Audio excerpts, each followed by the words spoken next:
Now we're going to look at scope. Scoping is basically a system that allows you to use the same variable names in different scripts or even in different parts of the same script without causing any problems. So let's take a look at this. Here we have the rollout floater that we created in a previous movie.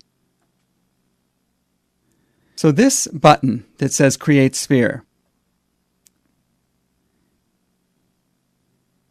is created right here. The variable name here is Sphere Button. What if I wanted to use that same name in a different rollout? Let's say this rollout here. Let's give it a try. So it's the same variable name. The only difference here is the caption. And let's evaluate that. So that didn't cause any problems at all. I can use that variable in this rollout and in this rollout. And that's because these two rollouts define separate scopes. And the variables in one rollout are not visible from the other rollout. That's also why in this rollout, when I wanted to refer to a button in the other rollout, the bend button or the noise button, I had to specifically give the path to that button. If I didn't do that, let me exit this rollout here.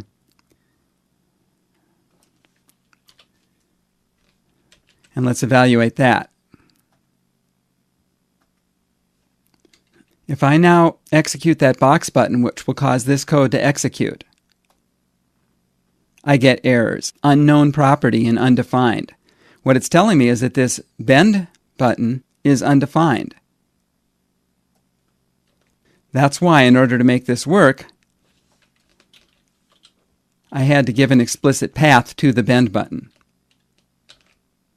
I'll just exit that again.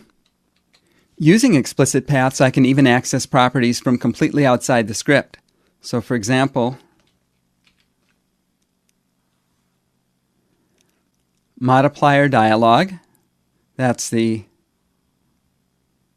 overall floater, dot rollouts 1. Let's just take a look at this first, just the rollouts property. I'll just execute that.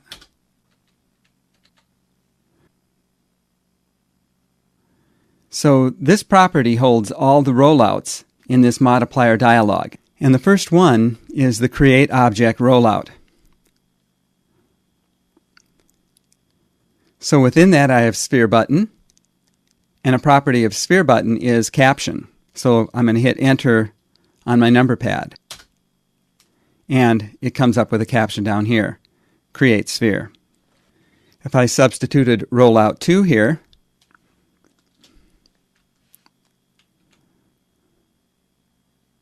which is the mod rollout, the caption is testing. So each one of these rollouts defines a local scope. And by default, they can't see each other. You have to provide the path to the object if you want to find it from a different local scope. So that's a basic introduction to scopes in MaxScript.